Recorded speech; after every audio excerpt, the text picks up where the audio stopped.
¡Ay! La taza de café caliente se derramó por completo sobre mí. El líquido oscuro empapó mi viejo abrigo y me quemó la piel.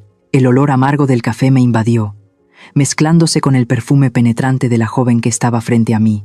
La joven y hermosa pasante, sosteniendo su teléfono en medio de una transmisión en vivo, no solo no se disculpó, sino que me señaló directamente a la cara y gritó ante cientos de personas en el vestíbulo del hospital. ¡Vieja campesina! ¿Sabe quién soy? Mi novio es el CEO de este hospital. Despedirá a cualquiera que se atreva a tocarme. El dolor y la humillación me abrumaron tanto que apenas pude reaccionar.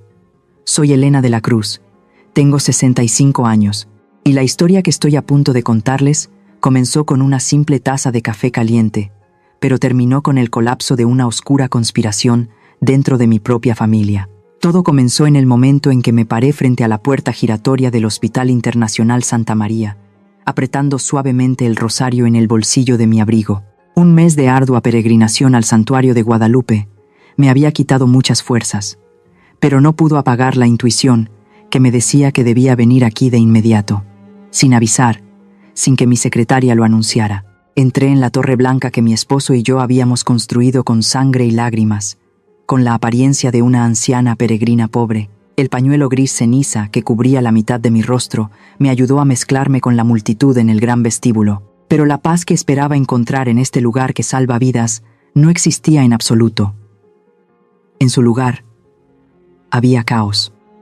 Justo en el centro del vestíbulo, al pie de la majestuosa estatua de la Virgen María, una multitud susurraba alrededor de una chica joven. Era Sofía. Nunca la había visto en persona, pero la forma en que vestía, tan reveladora, con un vestido tan corto que exhibía su piel de manera descarada en este lugar sagrado, lo decía todo. En su mano sostenía un teléfono de última generación, montado en un palo para transmisiones en vivo, con el flash encendido como si esto fuera una pasarela de moda y no un hospital. Su grito agudo y estridente rasgó el aire. ¿Qué demonios están haciendo? ¿No ven que estoy en vivo? Me arruinaron el momento. Frente a los afilados tacones de aguja de Sofía estaban Mateo, el estudiante sobresaliente en quien confié para el puesto de director médico, y una anciana empleada de limpieza que temblaba con la cabeza gacha. Mateo intentó mantener la calma para intervenir, pero Sofía no le dio la oportunidad. Le acercó la cámara a la cara a Mateo, lanzando palabras sarcásticas y crueles sobre cómo se atrevía a arruinar su transmisión de 1 millón de vistas. Llamó a ese respetable médico un envidioso, un hipócrita, a pesar de que los pacientes a su alrededor hacían muecas por el ruido. Me hirvió la sangre. Esta es una catedral de la ética médica, no un mercado. Me acerqué rápidamente, el sonido de mis tacones bajos resonando en el frío suelo de piedra con firmeza. Puse mi mano en el hombro de la empleada de limpieza para tranquilizarla. Luego levanté la cabeza y miré directamente a los ojos de la joven furiosa. Dije, con una voz tranquila pero llena de la autoridad de alguien que nunca se ha doblegado ante la injusticia: un lugar de sanación necesita silencio y respeto. No deberías estar haciendo esto. Sofía se quedó helada. Bajó el teléfono y me miró de arriba a abajo con los ojos entrecerrados. Una mirada llena de desprecio y escrutinio. Cuando vio mi ropa sencilla, incluso algo desaliñada por el polvo del largo viaje, se echó a reír. Una risa aguda y estridente, llena de burla. Se giró hacia la pantalla de su teléfono y dijo en tono de broma: «Oh, por Dios, miren esto, amigos. ¿De dónde salió esta vieja campesina que le gusta dar lecciones de vida? Oiga, vieja, ¿qué sabe usted de transmisiones en vivo? ¿Qué sabe del mundo de la alta sociedad para atreverse a hablar? Váyase a su pueblo a criar gallinas». Mateo se apresuró a interponerse frente a mí, a punto de abrir la boca para defenderme, pero Sofía fue más rápida. En su furia por haber sido avergonzada por una vieja campesina frente a miles de espectadores virtuales, hizo algo imperdonable. Sofía levantó la mano. En ella sostenía una taza de café negro caliente que acababa de comprar en la cafetería. «Quítese de mi vista». Splash. Una sensación de ardor me golpeó, envolviendo mi pecho. La taza de café caliente se derramó por completo sobre mí, empapando mi abrigo y quemándome la piel. El café negro chorreaba, manchando incluso la bufanda, un recuerdo invaluable que mi difunto esposo Esteban me había regalado. El olor amargo del café se mezcló con el perfume penetrante de Sofía, creando un aroma a humillación. Todo el vestíbulo se quedó en silencio. El doctor Mateo estaba boquiabierto, con el rostro pálido como el papel. La gente a nuestro alrededor contuvo la respiración. Me quedé inmóvil. El dolor físico no era nada comparado con el frío que se instalaba en mi corazón. No me limpié de inmediato, dejando que el líquido marrón oscuro goteara sobre el brillante suelo. Miré a Sofía. No mostraba ningún remordimiento. Al contrario, levantó la barbilla con una expresión desafiante y satisfecha, como si acabara de castigar a una sirvienta insolente. Sofía se acercó a mí y declaró con arrogancia, cada palabra clavándose como un clavo en lo último que me quedaba de paciencia. ¿Sabe quién soy? Mi novio es Alejandro, el CEO de este hospital. Despedirá a cualquiera que se atreva a tocarme. El nombre de Alejandro resonó en el vestíbulo como una puñalada.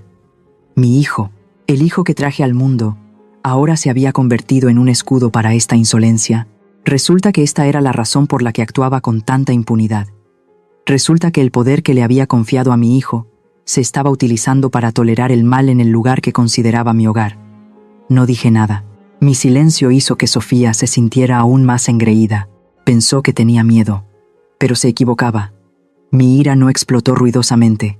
Era mucho más fría y afilada. Lentamente, me quité el pañuelo empapado de la cabeza y usé una parte seca para limpiar suavemente la mancha de mi cara. Mis movimientos eran tan deliberados que resultaban aterradores. Luego metí la mano en el bolsillo de mi abrigo y saqué mi viejo teléfono, del tipo con teclado grande para personas mayores que Alejandro siempre criticaba. Mi dedo, arrugado pero firme, presionó el número 1 de marcación rápida. Puse el altavoz, volumen al máximo. El tono de llamada se prolongó en el sofocante silencio del vestíbulo del hospital. 1 segundo, 2 segundos.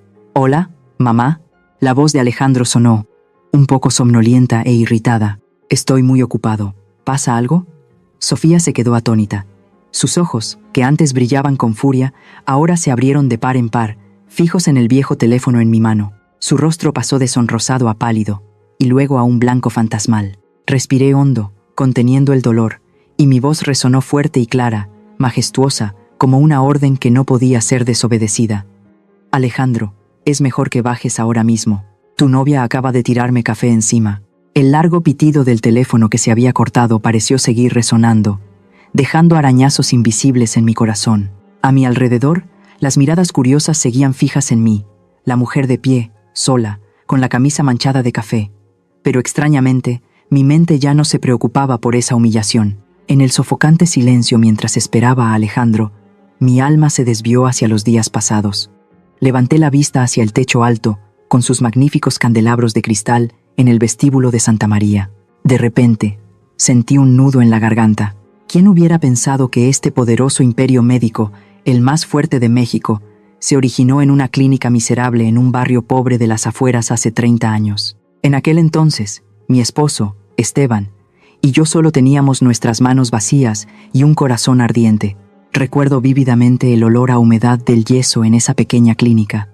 Recuerdo el viejo ventilador de techo que chirriaba cada vez que giraba, tratando de disipar el calor sofocante del verano mexicano.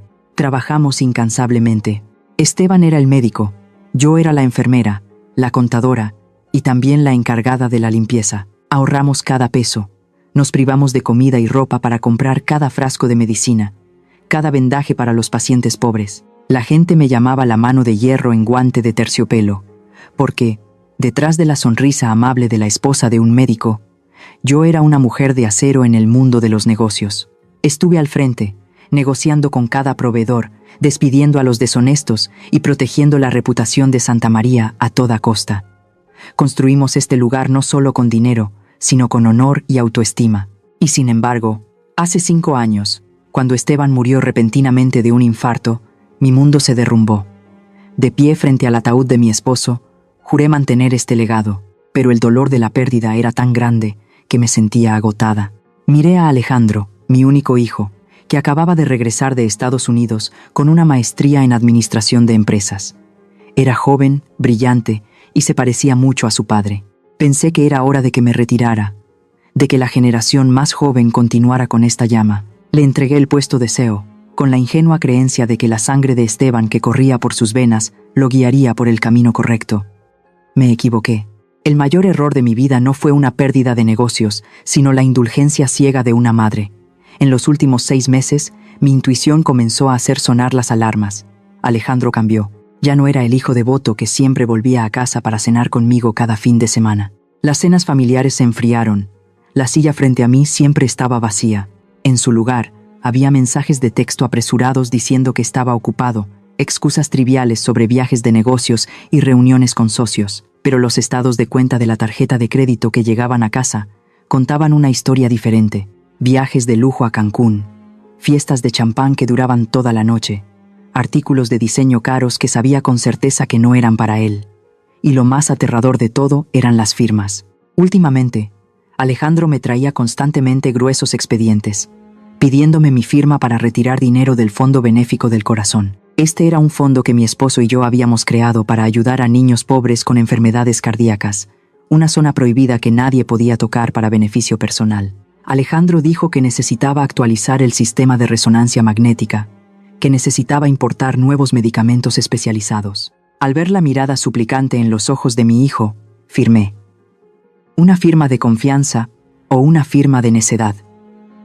Intenté ignorar mis sospechas, hasta que Mateo me llamó. Mateo, el estudiante más querido de Esteban, tuvo que llamarme a escondidas en medio de la noche, con la voz temblorosa de miedo pero llena de responsabilidad. Señora Elena, susurró por teléfono, no puedo seguir callado. Los medicamentos que han llegado al hospital últimamente son de muy mala calidad. Los pacientes se quejan mucho, pero el departamento de atención al cliente lo silencia todo, y también la señorita Sofía. El nombre de Sofía apareció por primera vez en nuestra historia. Mateo me habló de una pasante sin título de médico, sin competencia, pero a quien Alejandro había ascendido a jefa de recursos humanos después de solo 2 meses. Abusaba de su poder, despedía a enfermeras veteranas que se atrevían a contradecirla y convertía el hospital en su patio de recreo para presumir en las redes sociales. Fueron esas dolorosas advertencias de Mateo la razón por la que estoy aquí hoy. No fue una coincidencia después de mi peregrinación, sino un plan deliberado. Me quité mi elegante traje, me puse la ropa de una anciana común y corriente para presenciar la cruda verdad con mis propios ojos. Y esa verdad, ahora mismo, se manifestaba ante mí, más dolorosa que cualquier puñalada. La mancha de café en mi pecho se estaba secando, dejando una sensación pegajosa e incómoda, pero no era tan pegajosa como la culpa que me envolvía. Miré a Sofía, que estaba allí, pálida como un fantasma, recogiendo temblorosamente su teléfono. No la odiaba tanto como me culpaba a mí misma. Yo creé este monstruo. Mi sobreprotección había hecho a Alejandro débil, fácil de manipular por tentaciones triviales. Le di poder cuando no tenía la madurez para manejarlo. Usé el dinero para llenar el vacío de la ausencia de su padre, olvidando enseñarle la lección del aprecio, del sudor y las lágrimas. Santa María no es solo ladrillos y cemento, es el alma de Esteban. Y ahora, nuestro precioso hijo estaba vendiendo esa alma por una chica materialista y vanas ilusiones. Cerré los ojos y respiré hondo. El olor a desinfectante volvió a invadir mis fosas nasales, pero esta vez me resultó extrañamente familiar. Me recordó mi responsabilidad. No podía dejar que todo se derrumbara así. Esteban en el cielo ciertamente no me perdonaría si continuaba haciendo la vista gorda. El sonido del ascensor resonó, sacándome de mi melancólica ensoñación. Las brillantes puertas metálicas se deslizaron para abrirse. Una ráfaga de aire frío salió de la cabina, pero no tan fría como la mirada del hombre que salió de ella. Era Alejandro. Iba acompañado de 2 guardaespaldas corpulentos, vistiendo un caro traje italiano azul oscuro que le había regalado por su cumpleaños el mes pasado. Pero mírenlo, qué patético se veía mi hijo, la corbata torcida, el botón superior de la camisa desabrochado, y aunque estaba a distancia, podía oler vagamente el tequila de la noche anterior. ¿Es esta la conducta de un CEO? El corazón de madre en mí sintió un rayo de esperanza. Pensé que al ver a su madre desaliñada y empapada de café en medio del vestíbulo, correría hacia mí alarmado. Me preguntaría si me había quemado, si me dolía, como solía llorar cuando era pequeño cada vez que me cortaba un dedo en la cocina. Pero no. Alejandro se detuvo en seco. Sus ojos recorrieron mi ropa manchada de marrón y se posaron en mi rostro pálido de dolor. En lugar de preocupación, sus pobladas cejas se fruncieron. Vi claramente la molestia, incluso la vergüenza, en el fondo de sus ojos. Estaba avergonzado de tener una madre que parecía una empleada doméstica en medio de su lujoso imperio. En ese instante, Sofía actuó. Fue tan rápida como una serpiente venenosa que acaba de encontrar un escondite. Alejandro, cariño. Sofía rompió a llorar. Sus lágrimas cayeron tan rápido que una actriz profesional la envidiaría. Corrió hacia él, se aferró a su brazo, temblando como un pajarito asustado. Gritó, con la voz quebrada por la injusticia: «Cariño, esta vieja está loca». De repente se abalanzó sobre mí y me empujó. Se tiró el café encima y me acusó de haberla agredido. «Tengo tanto miedo. Estoy tan preocupada por el bebé, cariño. Si algo le pasa a nuestro bebé, me muero». Las dos palabras «el bebé» fueron como un rayo que me golpeó. Y también derribaron lo poco que le quedaba de razón a Alejandro. Mi hijo se quedó atónito, miró el vientre de Sofía y luego me miró a mí. Su mirada cambió por completo. De la molestia pasó al reproche y luego a la ira. No se molestó en preguntarme nada. No le importó por qué su madre estaba aquí, ni cuán dolorosa era la quemadura en mi piel. Eligió creer a la joven y hermosa chica que se acurrucaba en sus brazos antes que a la madre que lo había traído al mundo. Alejandro se acercó. El sonido de sus zapatos de cuero contra el suelo sonaba seco. Me miró, no como a una madre, sino como a alguien que alteraba el orden público. Frente a docenas de personal médico, pacientes y la cámara de transmisión en vivo de Sofía, que todavía estaba encendida, pronunció palabras que me apuñalaron el corazón. «Mamá, ¿por qué estás haciendo un escándalo en mi hospital?». Su voz era dura y resonó por todo el vestíbulo. Me quedé helada, con la boca amarga aunque no había bebido una gota de café. Intenté explicar, pero Alejandro me silenció con un gesto de fastidio. Continuó, cada palabra cruelmente clara. «¿Te has visto?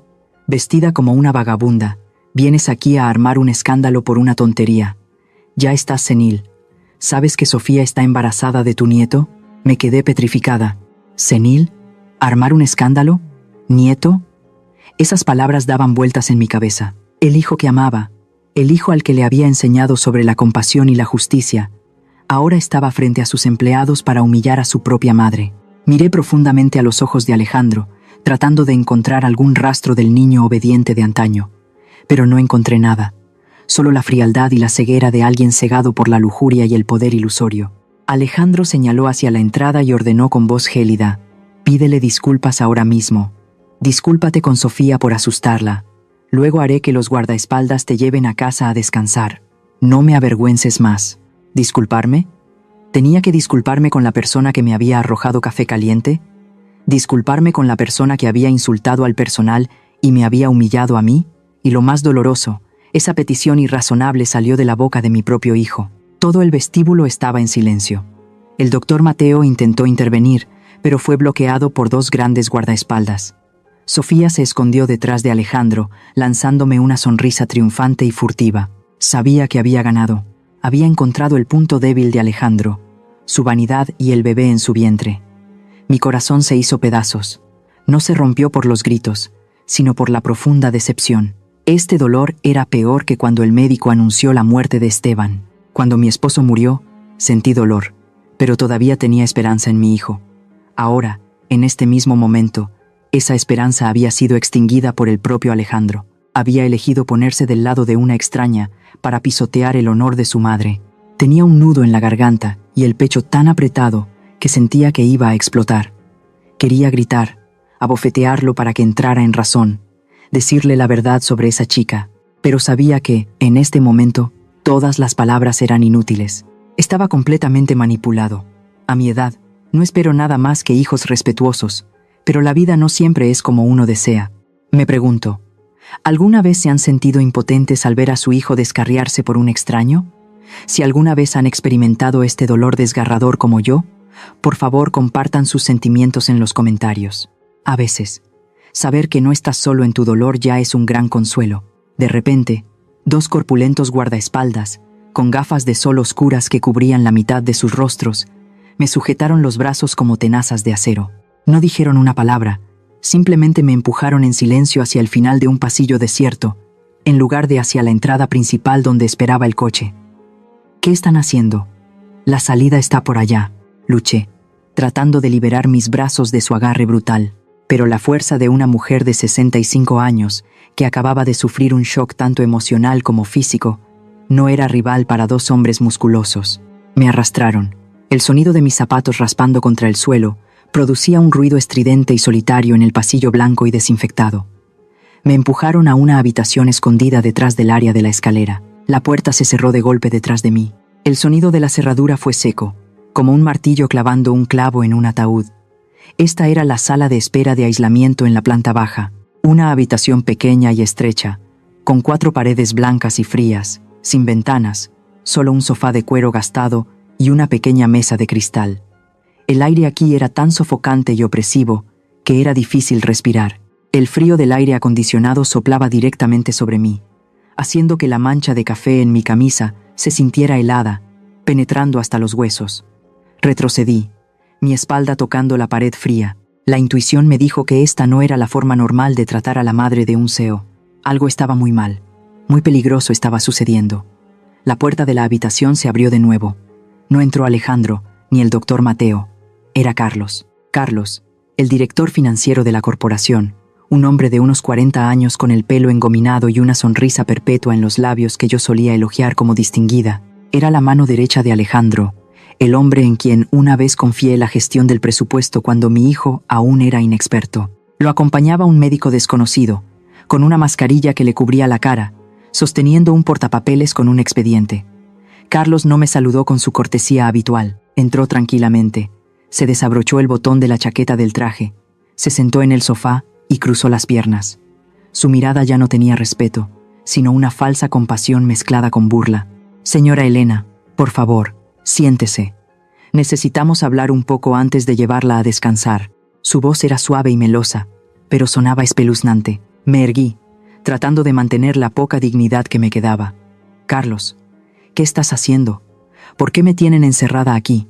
¿Dónde está Alejandro? Quiero ver a mi hijo». Carlos sonrió con desdén y le hizo un gesto al médico para que me entregara el expediente. «Alejandro está muy dolido por su enfermedad, señora. No soporta ver a su madre en este estado, así que me ha autorizado a encargarme de todo». Tomé el papel. Mis manos temblaban. Las letras en negrita que me golpearon los ojos hicieron que el suelo se hundiera bajo mis pies. Solicitud de evaluación psiquiátrica de urgencia. La razón indicada a continuación. La paciente presenta comportamiento errático, agitación en público, sospecha de Alzheimer en etapa temprana, lo que la convierte en un peligro para los demás. Y al final de la página, la firma dolorosamente familiar, la firma de Alejandro.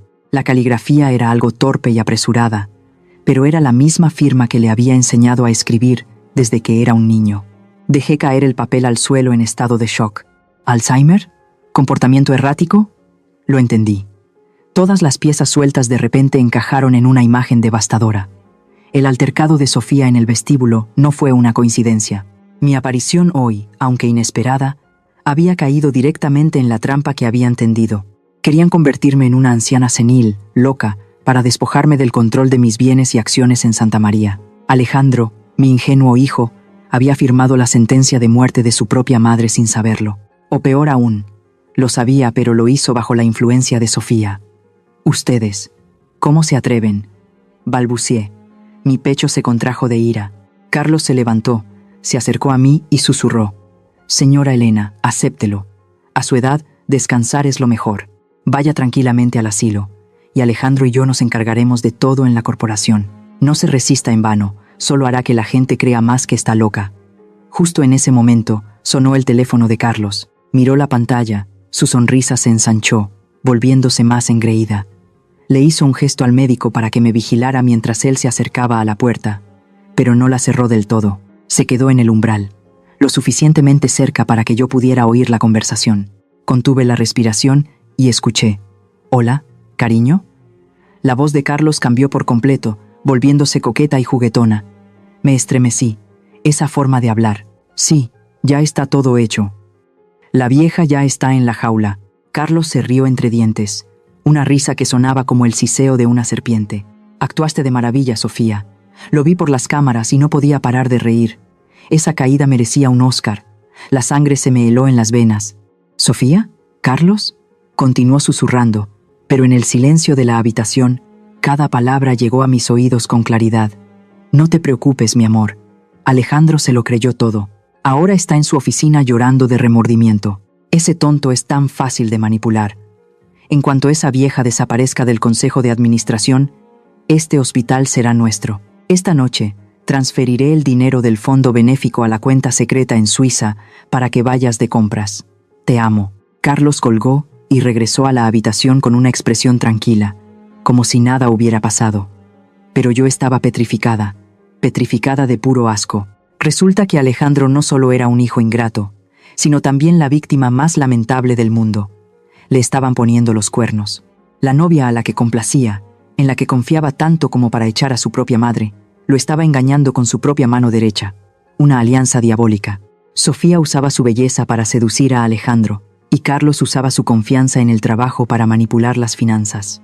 Estos dos codiciosos estaban conspirando para devorar Santa María, y Alejandro era solo una marioneta, una fachada para que ellos desfalcaran la empresa. Esta verdad era más dolorosa que el café caliente de antes.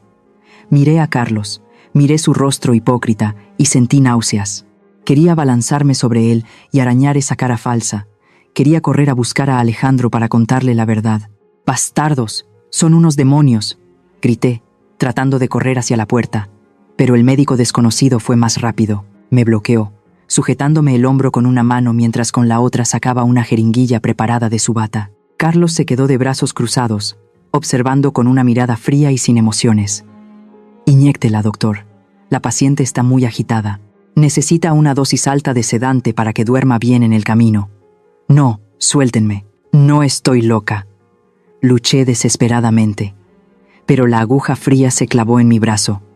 Un líquido helado fluyó por mis venas. Una sensación de entumecimiento se extendió rápidamente por todo mi cuerpo. Mis piernas se debilitaron, mis párpados se volvieron pesados.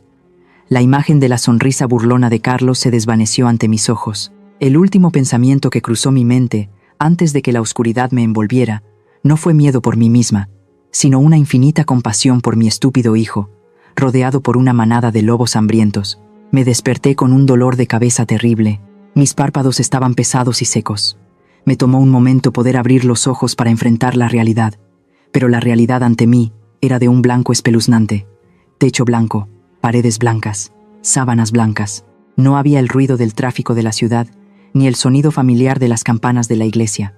Solo un silencio mortal, ocasionalmente roto por el sonido de pasos firmes y fríos en el pasillo. Intenté sentarme, pero mi cuerpo estaba tan débil que no tenía fuerzas. Los efectos del sedante que ese médico me había inyectado todavía persistían. Me arrastré fuera de la cama y me acerqué a la única ventana de la habitación. Afuera había un gran jardín, con árboles cuidadosamente podados, pero rodeado por una alta cerca de hierro con alambre de púas. Reconocí el lugar. Este era el Sanatorio Psiquiátrico Santa Clarita, ubicado en las montañas de las afueras, conocido como un lugar de retiro para los ancianos ricos abandonados por sus hijos. La puerta de la habitación se abrió. Entró una enfermera corpulenta.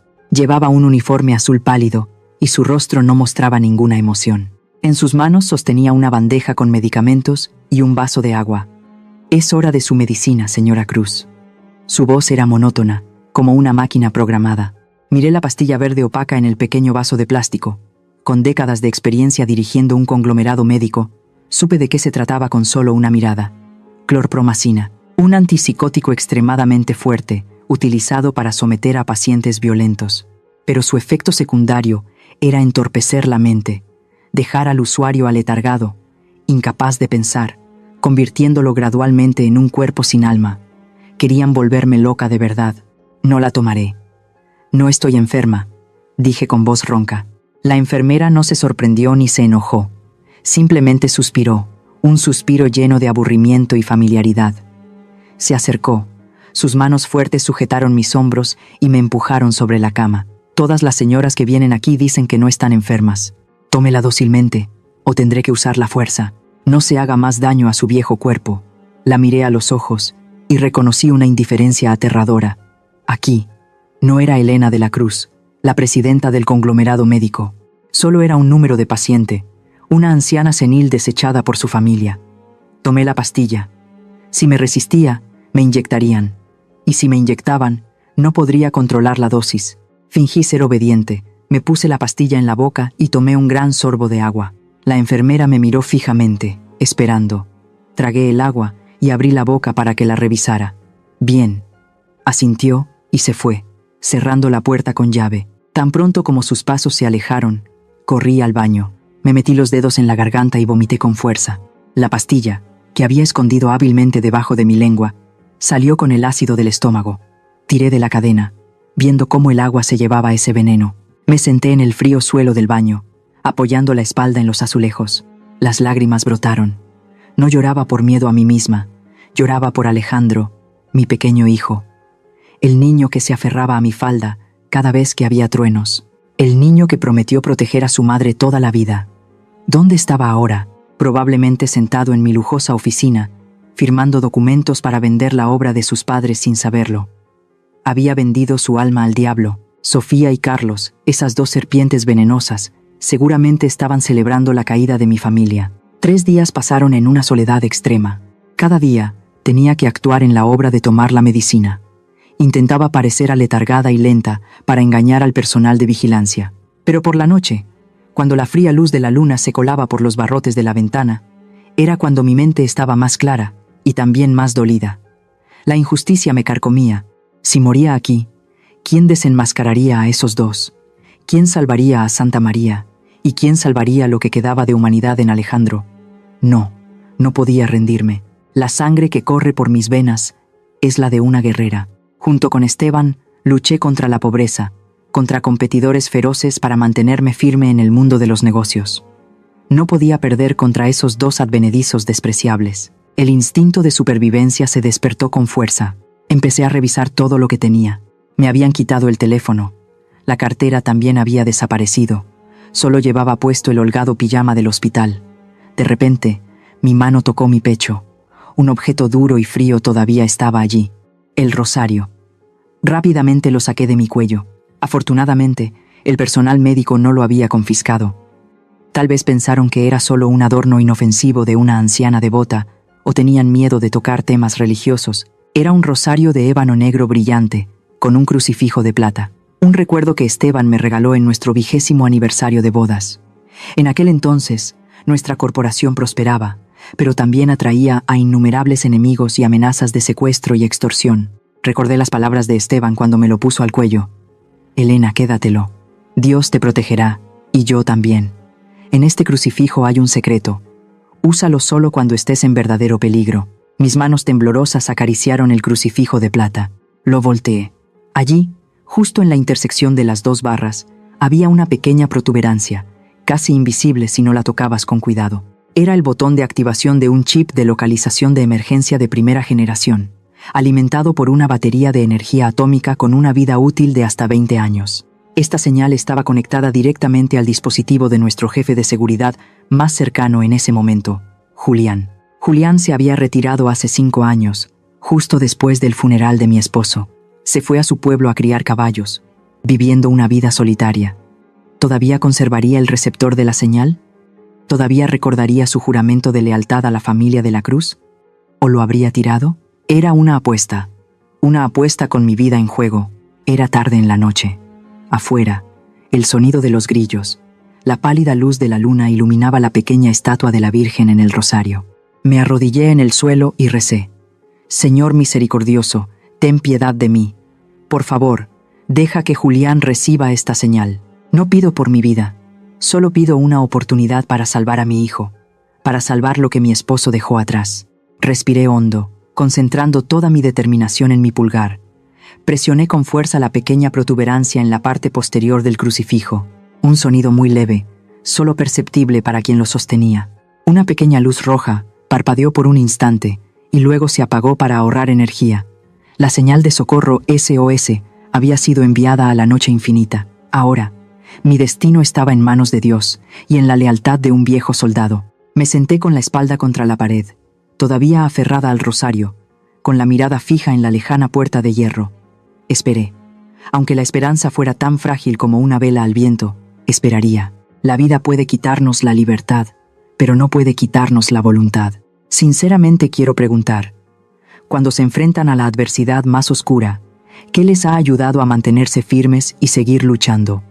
¿La fe religiosa o el amor familiar? Cuéntenme sus historias de fortaleza en los comentarios, para que podamos darnos fuerza mutuamente en los días de tormenta.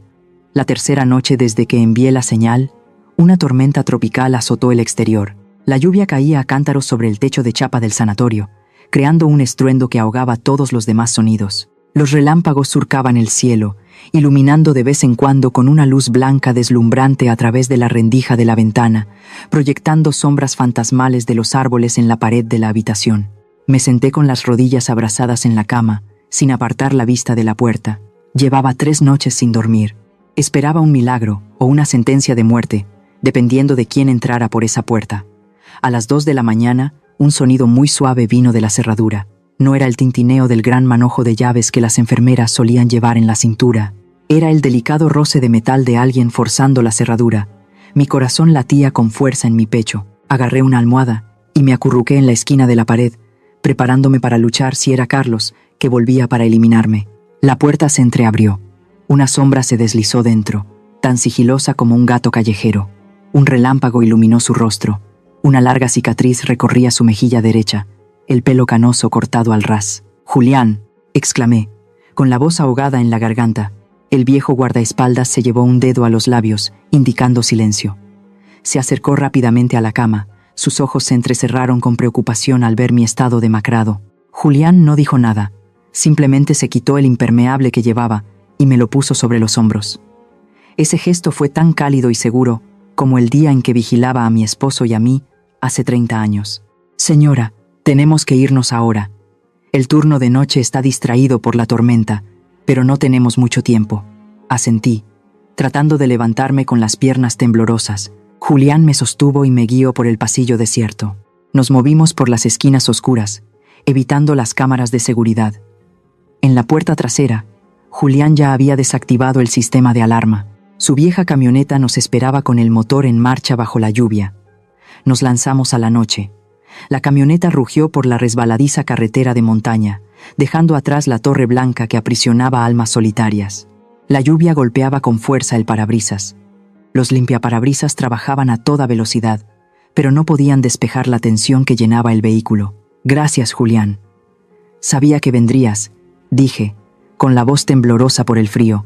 Julián apretó el volante, con la mirada fija en la carretera. Le juré al señor Esteban que la protegería hasta mi último aliento. Esa señal de SOS, pensé que nunca tendría que usarla.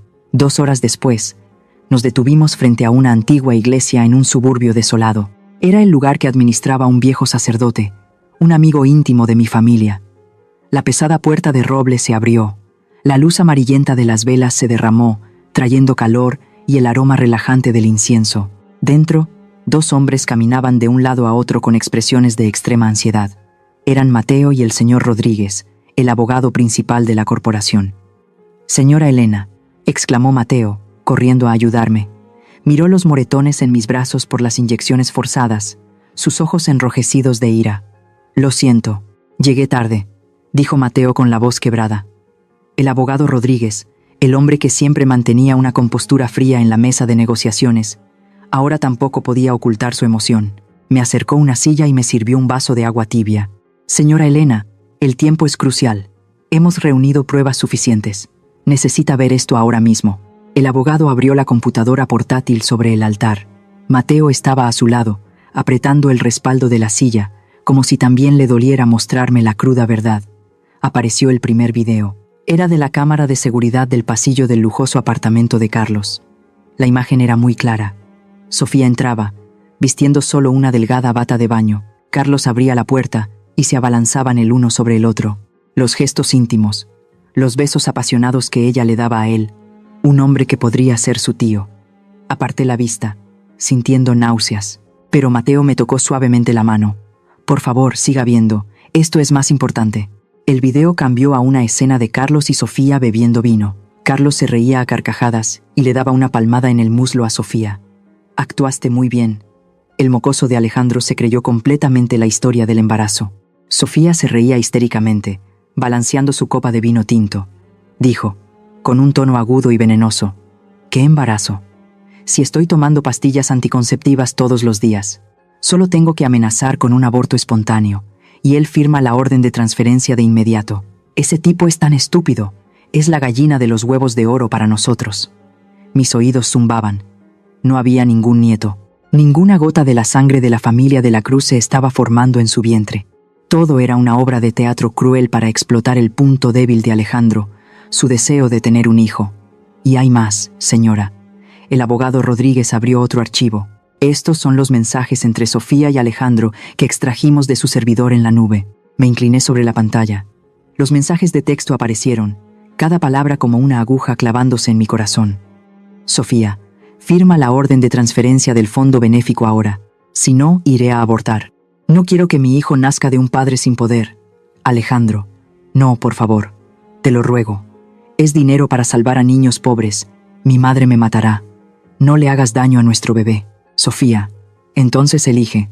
El dinero para tu hijo y para mí, o el falso honor de tu madre. Si no veo el dinero a las 12 de la noche, mañana por la mañana iré a la clínica. Alejandro. Está bien, está bien. Firmaré. Firmaré. Lo firmaré. No hagas ninguna tontería. Dejé caer los brazos. Las lágrimas brotaron, calientes, rodando por mis mejillas. Así que era eso. Mi hijo nunca tuvo la intención de malversar fondos desde el principio. No era codicioso. Solo era un cobarde y un necio. Estaba cegado por el amor y el miedo a perder a su hijo. Sofía había explotado esa debilidad psicológica. Lo había acorralado, convirtiéndolo en una marioneta para desfalcar su propia herencia. Alejandro era culpable, pero también digno de lástima. Estaba siendo devorado por dos lobos astutos mientras pensaba que se estaba sacrificando por amor. Un silencio envolvió la gran sala de la iglesia. Solo el sonido de la lluvia cayendo afuera de las vidrieras. Cerré los ojos, respirando profundamente el aroma del incienso. La imagen de Esteban apareció en mi mente. Si él estuviera aquí, ¿qué haría? ¿Consentiría a su hijo? ¿O cortaría el tumor para salvar el cuerpo? Abrí los ojos. La mirada débil y dolida de la madre que acababa de escapar del psiquiátrico había desaparecido. En su lugar, estaba la mirada ardiente de Elena de la Cruz, la mujer que había navegado el barco de Santa María a través de tantas tormentas. Me levanté, ajustándome el abrigo de Julián sobre los hombros. Me erguí, tan majestuosa como una torre. Me volví hacia el abogado Rodríguez, mi voz firme y resonante, sin rastro de temblor. Abogado, redacte el documento de destitución. Los tres hombres me miraron atónitos. Mateo intentó decir algo, pero lo detuve con un gesto de la mano. No hay peros que valgan. Alejandro ha violado gravemente los estatutos de la empresa, ha firmado documentos de manera indebida y ha causado pérdidas financieras. Como presidenta del Consejo de Administración y accionista mayoritaria, exijo la destitución inmediata de Alejandro de la Cruz de su cargo de CEO. Miré por la ventana, donde la noche oscura estaba siendo rasgada por los relámpagos que anunciaban un nuevo día. Me sequé la lágrima que aún quedaba en mi mejilla y dije cada palabra con la claridad de un juramento. Mañana no iré allí como madre. Iré a limpiar esta basura y a enseñarles una última lección. 9 de la mañana. El sol brillante de México atravesaba los cristales del edificio Santa María, pero el ambiente dentro de la sala de juntas del Consejo, en el último piso, era tan frío como una cámara frigorífica. Me paré frente a la pesada puerta de roble, ajustando el cuello de mi impecable traje negro. Hoy ya no era la peregrina desaliñada, ni la paciente psiquiátrica número 405. Hoy era Elena de la Cruz, la presidenta y el alma de esta corporación. A mi lado estaban Julián, con la expresión severa de un viejo guardaespaldas, y Mateo, sosteniendo firmemente la computadora portátil que contenía las balas fatales. Detrás de nosotros, dos oficiales de la Policía Económica y el abogado principal, Rodríguez, esperaban en silencio una señal. Dentro de la sala de juntas, la voz de Alejandro se escuchaba a través del sistema de altavoces, temblorosa, pero tratando de sonar firme. Damas y caballeros del Consejo, esta es la decisión más dolorosa de mi vida, pero por la estabilidad de la corporación, me veo obligado a anunciar que mi madre, la señora Elena de la Cruz, ha perdido por completo su capacidad legal debido a una demencia severa. Por lo tanto, me permito firmar en su nombre la decisión de transferir todo el poder ejecutivo. Me temo que mi hijo se ha precipitado un poco. Hice una señal. Julián empujó la puerta con fuerza. La gruesa puerta de madera se abrió de golpe, golpeando la pared con un sonido resonante como el disparo de una pistola de salida. Todas las miradas en la sala de juntas se volvieron hacia la puerta. Alejandro, que estaba en el podio, dejó caer el micrófono sobre la mesa con un ruido estridente. Se quedó boquiabierto, con los ojos desorbitados como si viera un fantasma en pleno día. Sentada en la silla de la secretaria, Sofía, que se estaba limando las uñas, también se sobresaltó, dejando caer el frasco de esmalte. Carlos, sentado con las piernas cruzadas con aire triunfante, se quedó paralizado. Su sonrisa se torció en una mueca patética. Entré. El sonido de mis tacones altos resonó en el suelo de madera, firme y autoritario. Nadie se atrevió a respirar. Toda la sala estaba en silencio. Solo se escuchaban los pasos de la mano de hierro que había regresado. «Mamá, mamá», balbuceó Alejandro, pálido como un muerto. «¿Cómo? ¿Cómo estás aquí?» Carlos dijo que estabas. No miré a mi hijo. No quería que la debilidad del corazón tambaleara mi voluntad en este momento. Caminé directamente a la cabecera de la mesa, donde la silla de la presidencia estaba vacía. Me paré allí, recorriendo con una mirada afilada los rostros desconcertados de los accionistas. «Disculpen la interrupción», dije, mi voz tranquila pero resonante de poder. «Parece que los rumores sobre la muerte de mi cordura han sido muy exagerados». Carlos se levantó de un salto, con el sudor perlando su frente. Intentó recuperar la compostura. «Señora Elena, ¿se ha escapado del sanatorio? Seguridad, llévenla a su habitación. Está delirando. Siéntese», grité. Un grito que contenía 30 años de autoridad de liderazgo, haciendo que Carlos se encogiera por reflejo y se dejara caer en su silla. Asentí a Mateo. El joven médico conectó rápidamente la computadora al proyector central. «No he venido aquí a discutir quién está loco y quién está cuerdo», dije, mirando directamente a Sofía, que se había encogido. «He venido a mostrarles un cortometraje, una tragicomedia montada en nuestra propia casa». La gran pantalla se iluminó. Apareció el primer video. El sonido estaba al máximo. Toda la sala de juntas jadeó de asombro. En la pantalla nítida se veía a Sofía y Carlos abrazados en una lujosa habitación de hotel, justo a espaldas de Alejandro. Pero lo que horrorizó a la gente no fue la escena íntima, sino la conversación posterior. En el video, Carlos, mientras se abrochaba la camisa, se reía burlonamente. «Esta, Sofía, actúa muy bien». El mocoso de Alejandro se ha tragado por completo lo del embarazo. Y Sofía, la chica que siempre parecía inocente y débil frente a mi hijo, sostenía una copa de vino tinto y se reía a carcajadas. «¡Qué embarazo! Si estoy tomando pastillas anticonceptivas. Solo tengo que fingir unas náuseas». Y él se desespera por firmar el cheque. Es un verdadero idiota, tan fácil de manipular como un cordero. «¡Apágalo! ¡Apágalo ya!», gritó Carlos, lanzándose hacia la pantalla como una bestia herida. Pero Julián lo detuvo con una llave de brazo limpia.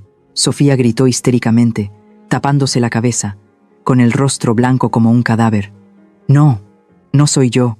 Es un video falso.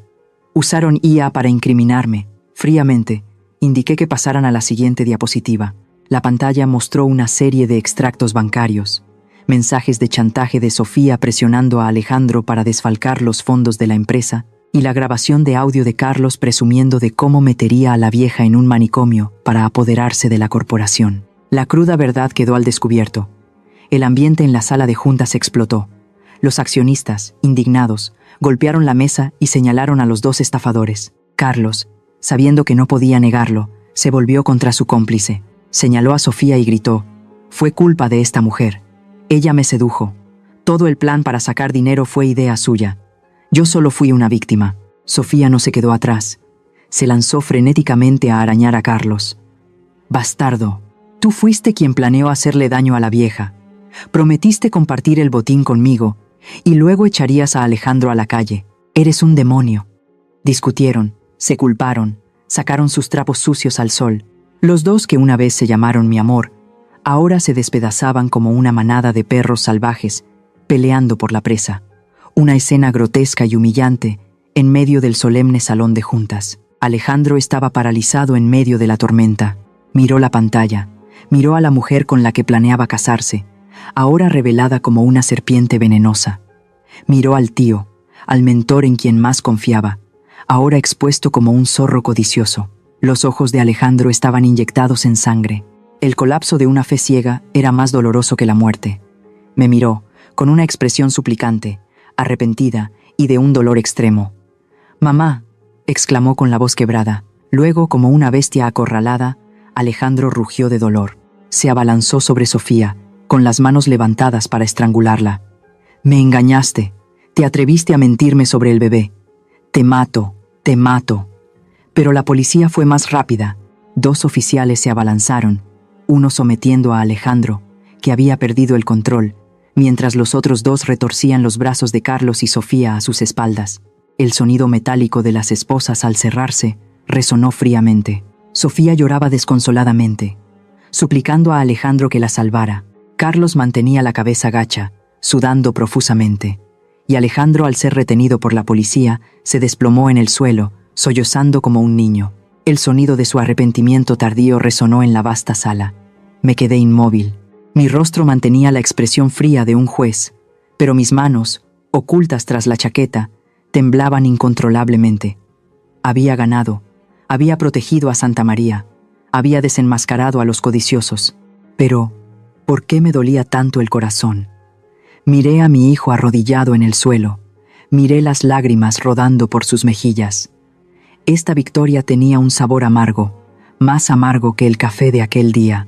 Ver el colapso en los ojos de mi hijo no me produjo ninguna satisfacción, sino una pesadez abrumadora. Exponer a tu propio hijo es lo más cruel que una madre puede hacer. Pero para salvar su carácter, tuve que hacer de villana. Se hizo justicia, pero el precio fue la ruptura de los lazos familiares.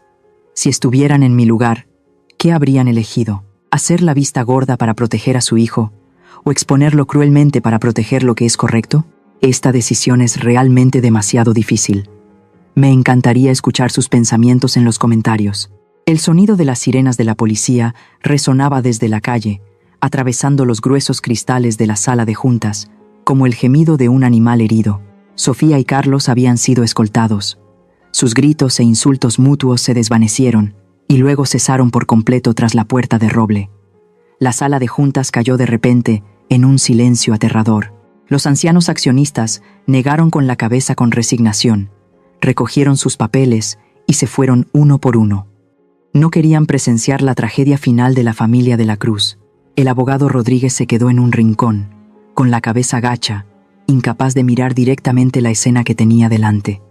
Solo quedábamos yo, unos pocos oficiales de policía esperando órdenes y Alejandro, mi precioso hijo, el CEO formal de antaño, ahora estaba arrodillado a mis pies. Su caro traje estaba arrugado, la corbata torcida. Se arrastró hacia mí, abrazando mis piernas con ambas manos, con la cara cubierta de lágrimas y mocos como un niño de 3 años. «Mamá, mamá, sálvame». La voz de Alejandro estaba rota, perdida en sollozos. Me miró, con los ojos hinchados y rojos, llenos de pánico y súplica. «Háblales. Diles que me dejen ir. Yo no sabía nada. Fui engañado. Fui embrujado por esa mujer malvada. No quise hacerte daño. Mamá, créeme». Me quedé inmóvil, rígida como una estatua. La sensación de las manos calientes de mi hijo aferradas a mis piernas hizo que mi corazón se encogiera, tan doloroso como si alguien lo estuviera estrujando con las manos desnudas. El corazón de una madre es tan vasto como el océano, como suelen decir. En un momento de debilidad, casi me derrumbo. Quise agacharme y abrazar esos hombros temblorosos. Quise acariciar su pelo revuelto, decirle: «Está bien, mamá está aquí. Me encargaré de todo. Volverás a casa y dormirás profundamente». Ese era mi instinto, el instinto que lo había mimado durante 30 años, el instinto que lo había convertido en un cobarde, incapaz de asumir la responsabilidad de sus acciones. Cerré los ojos. La imagen de Alejandro firmando los documentos de transferencia, la imagen de él viéndome ser arrastrada por los guardaespaldas, la imagen de él creyendo a una extraña y humillando a su propia madre. Todo volvió vívidamente. No podía hacerlo de nuevo. Si lo salvaba esta vez, mataría para siempre lo que quedaba de su carácter. Abrí los ojos. Mi mirada ya no era la de una madre amable, sino la de un juez imparcial. Aparté suavemente las manos de Alejandro de mis piernas. El gesto fue tan decidido que lo dejó atónito, cayendo sentado en el frío suelo. Lo miré directamente a los ojos, mi voz temblorosa, pero cada palabra clara. «Alejandro, levántate. No avergüences más a la familia de la Cruz». «Mamá», dijo boquiabierto, sin poder creer lo que oía. «¿Dices que fuiste engañado?» «Sí, fuiste engañado. Pero fuiste tú quien firmó esas órdenes de transferencia. Fuiste tú quien aprobó los proyectos fantasma. Fuiste tú quien dejó que la codicia y el deseo nublaran tu juicio. Respiré hondo, tragándome las lágrimas. En este país, México, un hombre debe asumir las consecuencias de sus actos. Nadie te embrujó, solo tu propia cobardía te ha destruido. Me volví hacia el jefe de policía que esperaba y asentí levemente. Señor oficial, Alejandro de la Cruz es el representante legal, quien firmó directamente los documentos de malversación de fondos y evasión de impuestos. Por favor, cumpla con su deber. Mamá, ¿qué estás diciendo?, gritó Alejandro, aterrorizado. Intentó abalanzarse sobre mí, pero 2 oficiales lo interceptaron. El sonido del metal resonó fríamente. Las manos que una vez cuidé con tanto esmero, ahora estaban esposadas. El abogado Rodríguez se acercó y me susurró al oído. Señora, podemos pagar la fianza. La cantidad no es demasiado grande para la corporación. No.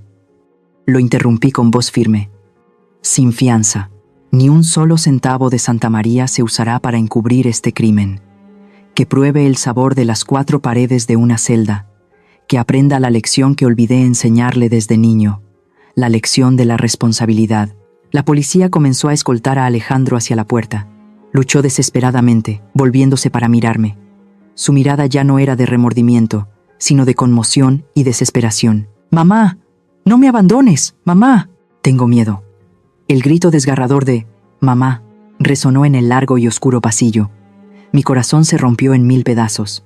Ese grito sonaba exactamente como el llanto de Alejandro a los 5 años, cuando se raspó la rodilla en el jardín y me llamó para que soplara y le quitara el dolor. Ese día corrí inmediatamente, pero hoy tenía que quedarme quieta. Me quedé allí, con la espalda recta, la cabeza alta, viendo cómo se llevaban a mi único hijo tras la puerta del ascensor. La puerta se cerró. El último sonido se desvaneció. Solo entonces, mi fuerza prestada se derrumbó. Mis rodillas cedieron. Tuve que agarrarme al borde de la mesa de conferencias para mantenerme en pie. Todo mi cuerpo temblaba incontrolablemente. Las lágrimas brotaron como un dique roto, empapando mis mejillas arrugadas. Le di la espalda a la puerta, mirando por la gran ventana de cristal, donde la Ciudad de México se extendía bajo el sol abrasador. No quería que nadie viera estas lágrimas de debilidad. Mi mano derecha se apretó en un puño a mi lado. La apreté con tanta fuerza que mis uñas, aunque cuidadosamente cortadas, se clavaron en mi palma. Dolor. Pero ese dolor físico me mantuvo lúcida. Sentí un líquido cálido saliendo de entre mis dedos. Sangre, mi sangre. Así como Alejandro es mi carne y mi sangre. Extirpar un tumor de tu propio cuerpo, ¿cómo no iba a doler? El viento del sistema de aire acondicionado soplaba, helado. Estaba sola en la inmensa sala de juntas, con las manos y el corazón sangrando. Pero en lo más profundo de mi alma, sabía que había hecho lo correcto. La crueldad de hoy, con suerte, sería la semilla para el renacimiento de mi hijo mañana. Ha pasado medio año desde aquel fatídico día que sacudió a toda la familia de la Cruz. El tiempo en México pasa de una manera extraña. Hay días de sol abrasador que parecen quemarlo todo, pero luego vienen lluvias repentinas que lavan el polvo de la ciudad. Mi vida ha sido como el clima de aquí. Después de la gran tormenta, el cielo, aunque no del todo despejado, se ha vuelto más suave y el aire más fácil de respirar. Estoy sentada junto a la pequeña ventana de un viejo apartamento en un edificio escondido al lado de la iglesia de San José. Sobre la mesa hay una taza de té de manzanilla caliente, desprendiendo un suave aroma. Ya no hay una gran mansión con sirvientes. No más candelabros de cristal ni costosas pinturas al óleo. Todo eso es parte del pasado. Para compensar la enorme cantidad de dinero que Alejandro retiró del Fondo Benéfico del Corazón y para salvar a la Corporación Santa María de la bancarrota por el escándalo, tomé una decisión que muchos consideraron una locura. Vendí la mansión ancestral.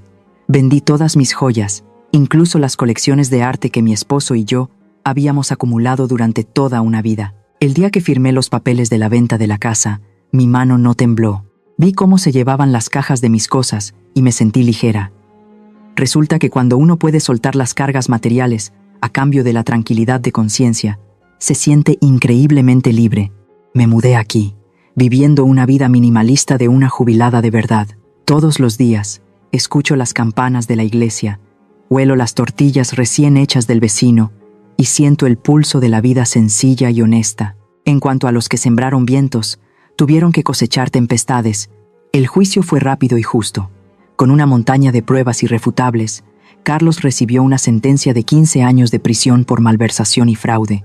Sofía, la ambiciosa pasante, también pagó su precio con una sentencia de 8 años de cárcel por complicidad y chantaje. Se hizo justicia. El mal fue castigado tras las frías rejas. La Corporación Médica Santa María, bajo la dirección del nuevo CEO, Mateo, está resurgiendo con fuerza cada día. Mi pequeño protegido lo ha hecho muy bien.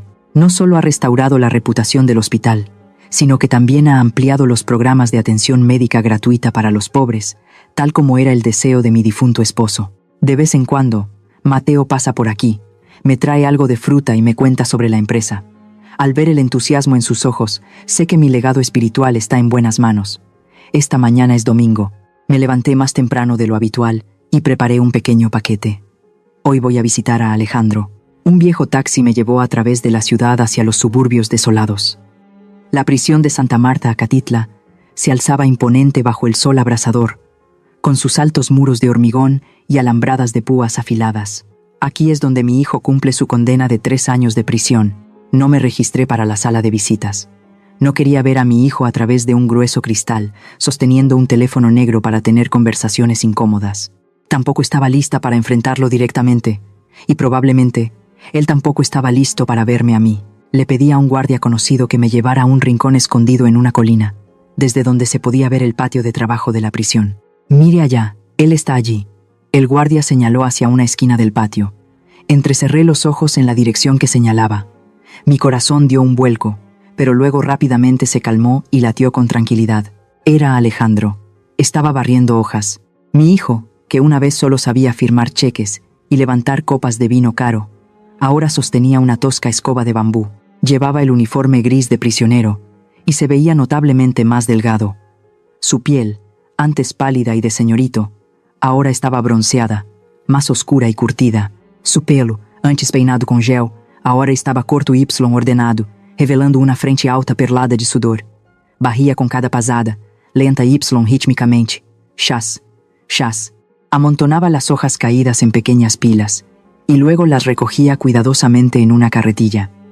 Ya no había rastro de la impaciencia, el descuido o la arrogancia de antaño. Observé atentamente su rostro a través de los pequeños binoculares que había traído. Lo que más me conmovió no fue el cambio en su apariencia, sino su mirada. Sus ojos, una vez nublados por el alcohol y la codicia, una vez enloquecidos por planes mezquinos, ahora se veían increíblemente tranquilos. Una calma extraña. Parecía que los días de trabajo manual, las gotas de sudor salado cayendo al suelo, habían limpiado la suciedad de su alma. Se estaba rehabilitando, no solo rehabilitándose de un estilo de vida lujoso y superficial, sino rehabilitándose de la dependencia. Estaba aprendiendo a valerse por sí mismo, a hacer las cosas más pequeñas para apreciar el valor del trabajo. Alejandro se detuvo, levantó la cabeza y miró el cielo azul. Se secó el sudor y luego sonrió levemente a un compañero de prisión que trabajaba a su lado. Esa sonrisa era amable, genuina, la sonrisa del Alejandro de 15 años, que pensé que había perdido para siempre. Las lágrimas brotaron de mis ojos, pero eran lágrimas de alivio. Sabía que mi hijo estaba renaciendo. El colapso de aquel día no fue el final, sino un nuevo comienzo necesario. Tenía que caer muy duro para aprender a apreciar los pasos firmes. Me volví hacia el guardia y le entregué el paquete cuidadosamente envuelto en papel de periódico viejo. Por favor, entréguele esto al recluso número 8940, Alejandro de la Cruz. El guardia tomó el paquete, aparentemente sorprendido por su ligereza. ¿Solo esto, señora? ¿No quiere enviarle algo de comida o dinero para sus gastos? Negué con la cabeza y sonreí amablemente. No. Allí come la comida del Estado, y eso es suficiente. El dinero en este momento sería un veneno para él. En ese paquete solo había 2 cosas. Una era la vieja Biblia de su padre. En la página que habla del perdón y el arrepentimiento, había puesto una hoja de arce seca y prensada. Quería que mi hijo encontrara paz en la fe, algo que el dinero nunca podrá comprar. Y la segunda cosa era un par de zapatos de lona. No eran los zapatos de piel de cocodrilo brillante que tanto le gustaban. Eran solo un par de zapatos de lona azul oscuro, del tipo más duradero que usan los trabajadores. Quería decirle, no sueñes más con alas ilusorias. Ponte estos zapatos, siente la aspereza del suelo y levántate con tu propia fuerza. El camino por delante es largo y difícil, Pero si caminas con pies honestos, siempre estaré al final del camino esperándote. Bueno, ya me voy. Me ajusté el chal y me di la vuelta para irme. El viento de la tarde soplaba sobre el patio de la prisión, llevando consigo las hojas amarillas que revoloteaban. Sentada en el coche de vuelta a la ciudad, sentí una paz extraña. Cerré los ojos e imaginé a Alejandro abriendo el paquete. Quizás lloraría, o quizás sonreiría. De cualquier manera, creía que esta lección la grabaría en su corazón. Las pérdidas materiales se pueden recuperar. La reputación perdida también se puede reconstruir. Solo la pérdida del carácter es una pérdida permanente. Y gracias a Dios, mi hijo estaba recuperando gradualmente su humanidad en ese duro lugar. Esta tarde, el sol dorado como la miel se derrama sobre el patio de baldosas de mi pequeño jardín. El viento de los cactus lejanos trae el calor característico de esta tierra, pero suavizado por la sombra de un jacarandá en plena floración sobre mi cabeza. Estoy sentada en una vieja silla de mimbre, saboreando una taza de té de hierbas caliente y contemplando el óleo inacabado en mi caballete. No es un cuadro de rascacielos ni de planes maestros de corporaciones multimillonarias como antes. Estoy pintando una maceta de geranios rojos. Esa flor sencilla pero resistente que florece brillantemente incluso en suelo seco y pedregoso. A mis pies, Pepe, el viejo perro peludo que adopté recientemente de un refugio, duerme plácidamente, moviendo de vez en cuando su corta cola mientras sueña con algún hueso. La vida de Elena de la Cruz ahora se resume en 2 palabras: paz y tranquilidad. He dejado por completo el glamuroso mundo de los números y las luchas de poder corporativas. Este pequeño apartamento, escondido junto a la iglesia de San José, aunque más pequeño que el vestidor de mi antigua mansión, es inmensamente rico en calidez humana. Aquí tengo vecinos mayores y amables. Por la mañana, caminamos juntos al mercado a comprar churros calientes con azúcar. Y por la tarde, nos reunimos en el porche para recitar poesía o discutir si el precio del aguacate ha subido o bajado. A nadie le importa que una vez fui una presidenta poderosa. Solo me conocen como la señora Elena, a la que le gusta pintar y sonreír. De vez en cuando, los fines de semana, el timbre de la puerta suena alegremente. Son Julián y Mateo. Julián ya no viste el frío traje negro de guardaespaldas. Suele llevar una camisa de cuadros desgastada, con una bolsa de elotes asados o algunas botellas de jugo de frutas fermentado casero. Y Mateo, el ocupado nuevo director, siempre encuentra tiempo para pasar a tomarme la presión. Nos sentamos en el porche, bebemos té y reímos. Mateo cuenta sobre cirugías exitosas, sobre cómo el hospital acaba de financiar becas para niños pobres. Julián habla con entusiasmo de los nuevos potros en su rancho. Nadie, absolutamente nadie, menciona el pasado. Nadie menciona los nombres de Sofía, Carlos, ni los días oscuros en esa torre blanca. El pasado es como una cicatriz que ha sanado. Aunque la marca permanece, ya no duele cuando cambia el tiempo. Y esta mañana, el viejo cartero me entregó un sobre de color amarillo oscuro. En él, una caligrafía familiar, algo más cuidada que antes, una carta de Alejandro. Me puse las gafas de leer, acariciando el borde del papel áspero. La carta fue enviada desde la prisión de Santa Marta. Me quedé sentada en silencio por un buen rato, respirando hondo el aroma de los geranios antes de abrir lentamente el sobre. Querida mamá. La primera línea hizo que se me hiciera un nudo en la garganta. ¿Cuánto tiempo había pasado desde que había visto ese respeto en las palabras de mi hijo? Alejandro no se quejaba de las dificultades de la prisión. Me contaba sobre el oficio de zapatero que estaba aprendiendo. Presumía de que sus manos, que antes solo sabían sostener una copa de vino, ahora podían coser puntadas firmes en las suelas de cuero. Me preguntaba por mi salud, si todavía me dolía la espalda cuando llovía. Al final de la carta escribió: Mamá, anoche soñé con los viejos tiempos, cuando papá aún vivía. Toda la familia estaba junta preparando tamales para Navidad. Recuerdo el olor de la masa de maíz, el sonido de tu risa. Lamento haber perdido esas cosas simples por perseguir ilusiones. No espero que me perdones de inmediato, pero te prometo que el día que salga por esa puerta de hierro, caminaré hacia ti con los zapatos que yo mismo hice. Doblé la carta y la apreté contra mi pecho. Una lágrima caliente rodó por mi mejilla y cayó en la taza de té humeante. Pero no era una lágrima de tristeza, era una lágrima de felicidad, de alivio. Sonreí, mirando el cielo azul intenso de México. Mi hijo finalmente había crecido. El precio de esta madurez fue muy alto, pero valió la pena. Me di cuenta de que amar a un hijo no significa encubrir todos sus errores, extender las alas para protegerlo de la lluvia y el viento toda su vida. Amar, a veces, significa soltar cruelmente la mano, dejar que caiga con fuerza, que pruebe el sabor salado de la sangre y las lágrimas. Solo así podrá aprender a levantarse y a valorar el suelo bajo sus pies. Sentada aquí, en la tranquila tarde, mirando hacia atrás en el tormentoso camino recorrido, quiero compartir algunas palabras con ustedes, los que escuchan mi historia. Consideren esto como un pequeño bagaje espiritual que esta vieja campesina quiere dejarle a la vida. A todas las madres, las mujeres que se sacrifican día y noche por sus familias, por favor recuerden esto. Nunca se pierdan a sí mismas. Somos madres, esposas, la raíz del árbol familiar, pero también somos individuos independientes que merecen respeto. El sacrificio ciego no crea hijos agradecidos, sino que a menudo crea niños dependientes y desconsiderados. Establezcan límites saludables. No tengan miedo de decir no cuando sea necesario, y no tengan miedo de dejar que sus hijos asuman la responsabilidad de sus acciones. Guarden para ustedes un espacio propio, una pasión y el poder de protegerse cuando llegue la tormenta. No esperen a que les arrojen una taza de café para darse cuenta de que han vivido con demasiada sumisión. Y a los hijos, a aquellos que se encuentran en la encrucijada entre su familia de origen y su nueva familia, recuerden que su pareja es quien los acompañará el resto del camino, pero sus padres son quienes construyeron los cimientos para que dieran sus primeros pasos. Nunca pongan en una balanza a su madre y a su cónyuge. Es la comparación más injusta y cruel. Sean lo suficientemente lúcidos para reconocer qué es el amor verdadero y qué es la manipulación. Alguien que realmente los ama respetará sus raíces y nunca los obligará a elegir o a pisotear el honor de sus padres. No dejen que el brillo exterior o las palabras dulces los cieguen, para que cuando miren atrás, el hogar más pacífico ya no esté.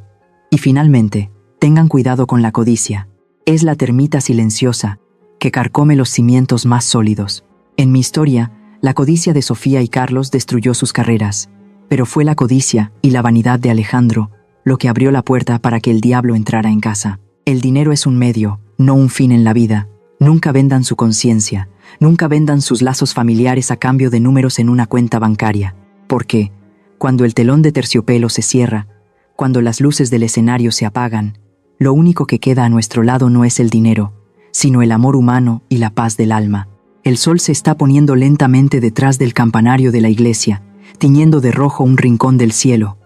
Las campanas de la tarde resuenan, anunciando que otro día ha pasado en paz. Termino mi té ya frío y llamo a Pepe para entrar a la casa.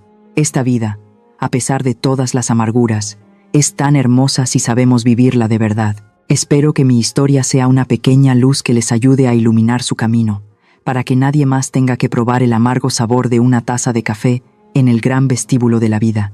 La historia que acaban de escuchar ha sido modificada en nombres de personajes y lugares para proteger la identidad de los involucrados. Compartimos esta historia no para juzgar a nadie, sino con la esperanza de que en algún lugar alguien se detenga a reflexionar.